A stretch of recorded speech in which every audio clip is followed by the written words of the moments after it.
Hey you guys, it's Jamichael Providency coming at you with a Monarch deck profile. I really like the Monarchs. I've been wanting to build them for a very long time, and I'm really happy I was finally able to finish them.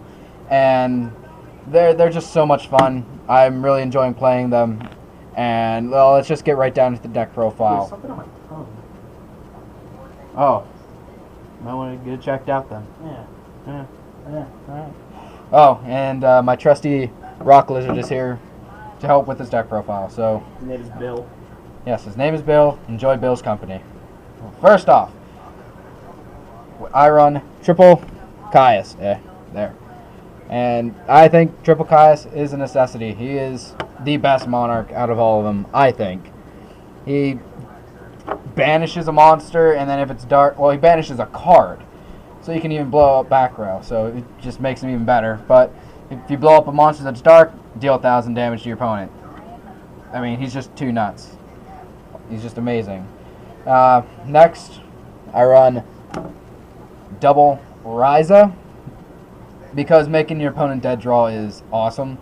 Just send something back to the top of their deck, and then what are they going to do? Just put it right back where they had it? Really hurting. Why is your tongue hurting? I don't know. Did you blow someone and, like, I don't know, like, they have acid semen? I don't know. Alright, anyways. Moving on. I run 1 Mobius.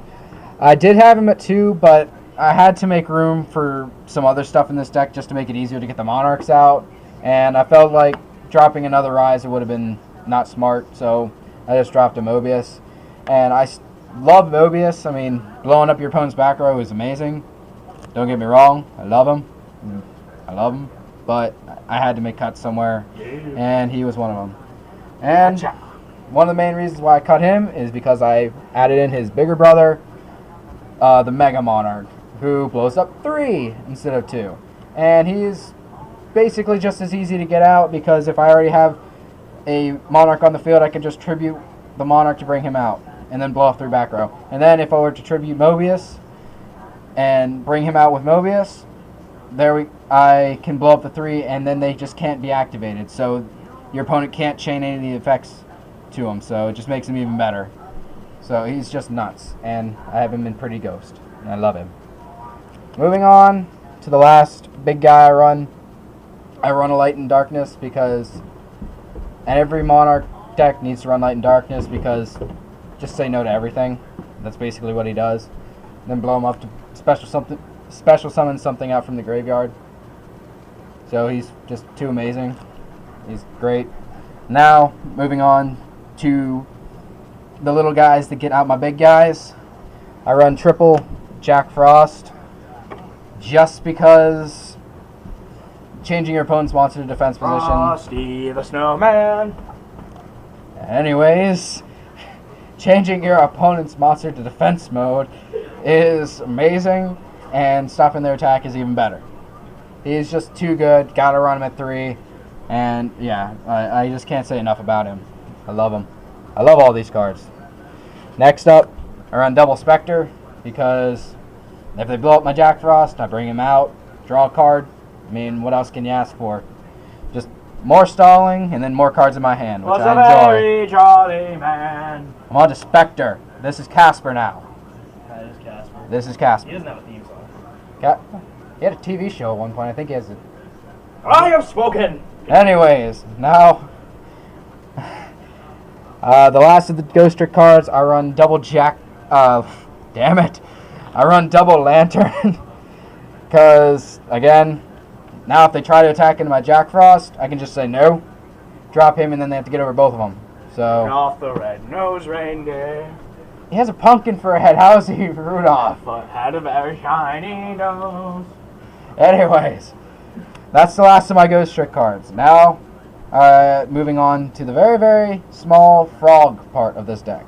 I'm Kermit the Frog. But they are just such a staple part of the deck that they have to be in there. They're basically what makes the deck run. So I run double Treeborn, because Treeborn, bring him back, tribute again, bring him back, tribute again, bring him back, tribute again. That's all you do with him. He's just too good. He's a gay frog. He's just too damn good, and I love him. He is my real baby of this deck. Every time I draw him, I'm just like the happiest person. And then, whenever I don't draw him, this guy makes me happy. Dupe Frog, because then I just send him to the graveyard, and then I get my baby frog. So, another good card. I run him at 1 because I only need one of them. I ran him at 2, and most times I ended up getting 2. I end up already having my Treeborns in hand or in the grave, and then I just draw into him, and like there's no point to him at that point, so I just like send him for the defense. But like so, like just running him at 1 is good. I like him at 1. That was not my water. Oh. That was not my water. That wasn't your water. That was not my water. That was probably my water. Yeah, I just spit it back in. No, just throw it out now. I don't want it. You touched it. Anyways, moving on. Now I run 2 Rainbow Karibo because negate. That's what he does. Just double negation, and he's amazing. And he's a leprechaun. He's a little Karibo. He has a leprechaun on him. He has a. I don't want to talk to you right now, Jordan. You just said my name. Yep. His name is Jordan Slobodinsky. Look him up on Facebook and Instagram if you'd like to. My name is Michael Probst. I don't have either one, so you can't look me up. And then after that, I run triple Battle Fader because if you're running any kind of stall deck, you run Fader. That's Can you just guess what how he it is? Can you guess what he is? He's Jesus. I guess he's Jesus. But anyways, run triple of him. And that wraps up the monsters in this deck. Very monster heavy because Monarchs need to be monster heavy in my eyes. And next, moving on to the spells, I run triple Pot of Duality. I'm not taking it out. Because That shit's great for you about Coma. I rarely ever special summon with this deck, except for Treeborn and the little bit of an extra deck I have. So like, use that and then I can still tribute and do all the fun stuff I need to do with this deck. So, a great card. Next, I run double Soul Exchange because tripping your opponent's monsters is awesome. Because they have a big guy on the field. I'm like, ha, he's gone. Now I got my big guy. It's the welfare of Yu-Gi-Oh. The welfare of Yu-Gi-Oh? Use everyone else's stuff to get what you want. Oh, alright. But yeah, Soul Exchange. Good card. Then next, I run double Upstart. I thought about running 3, but the more I think about it, I don't want to give my opponent another monster with their Soul Charge. So 2 is nice, and it gets me to what I need to get. And moving on, I run double Card Advance because it's Card Advance. This new card that is my dog, if you can hear the barking. But, anyways, Card Advance is this new card that came out, and it is just too freaking amazing. What you do is, you can bring out any monster that you have. Like, say I bring out my Jack Frost. What I do is then activate Card Advance, look at the top 5 cards of my deck, put them back in any order I want, and then I can tribute summon that turn also. So I normal summon, then I instantly tribute summon, so I can bring out Caius or Ryza or Mobius, and then just fuck with my opponent, and it's just too incredible. It's just such a good card, and I love that it came out. It's such a good card. And then after that, I just run some of the staple stuff. So Forbidden Lance and Dark Hole. I mean, nothing too special. And that wraps up the spells in this deck. Moving on to the traps. First off, I run triple Dark Bribe, because with this deck you aim to do, it's a very slow moving deck, and when your opponent stops one of your Monarchs from coming out, it's pretty bad because then you're just left with an open field and you can't really do much about it.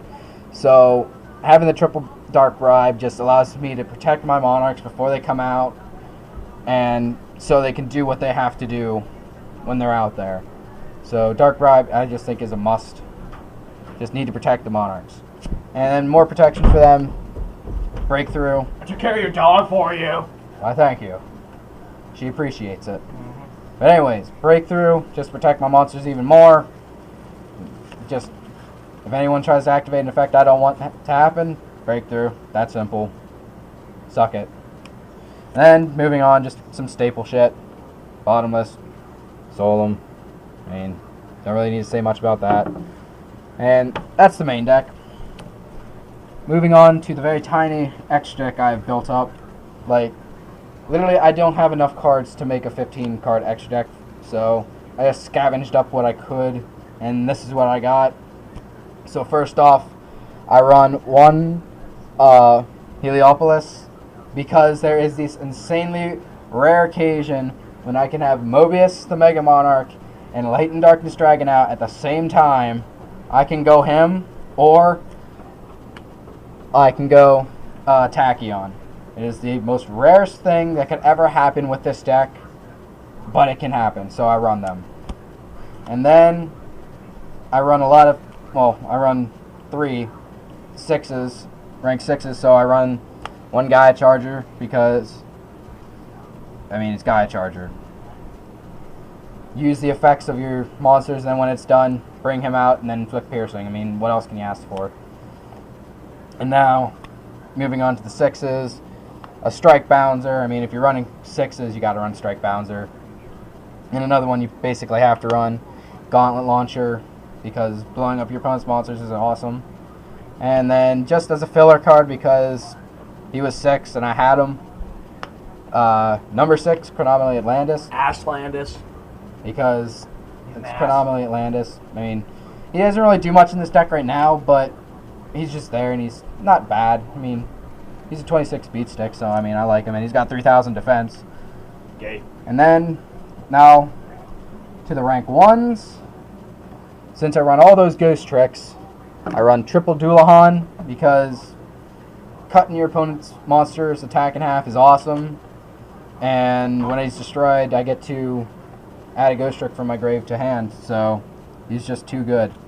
I get back my Jack Frost or my Lanterns, or if I already have a ghost trick down, I'd probably grab back a Spectre, so whenever it gets destroyed, I just get to draw another card. I mean, there's just so many options I can do with him whenever he's destroyed. I mean, he's just too good of a card in this deck.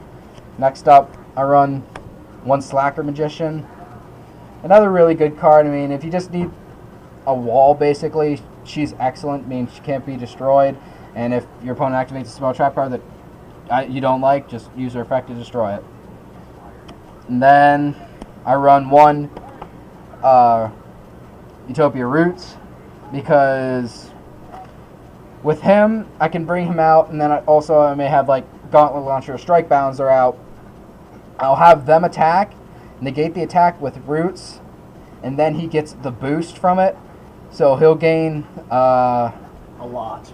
3,000 from negating them, because they have 6 stars and he gains 500 for each rank that the card stopped. So he'd gain 3,000, so they'd be at 35. And I could do that twice. So he just becomes a monster of a card. So, and then the last card I run, which just seems to come in handy. He wins games for me so much that I just can't believe it, and he's just an amazing card. It is not Madolce Babel. Just get that out of there.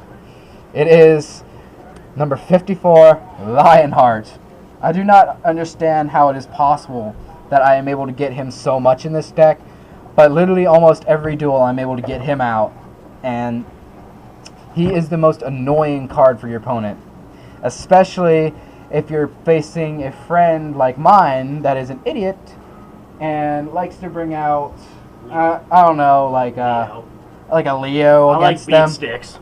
Like a Leo or Prime or Heliopolis. I'm just like, ha, here's my little 100 dude. Attack. Deal 29 to him. Deal nothing to me. You die. That's about it. I love him so much. He wins me games like all the time. He is amazing. Well, that's my deck profile. If there is anything you guys think I could do better, please leave it in the comments section below. And if you enjoyed it, please leave a like. And yeah, see you guys.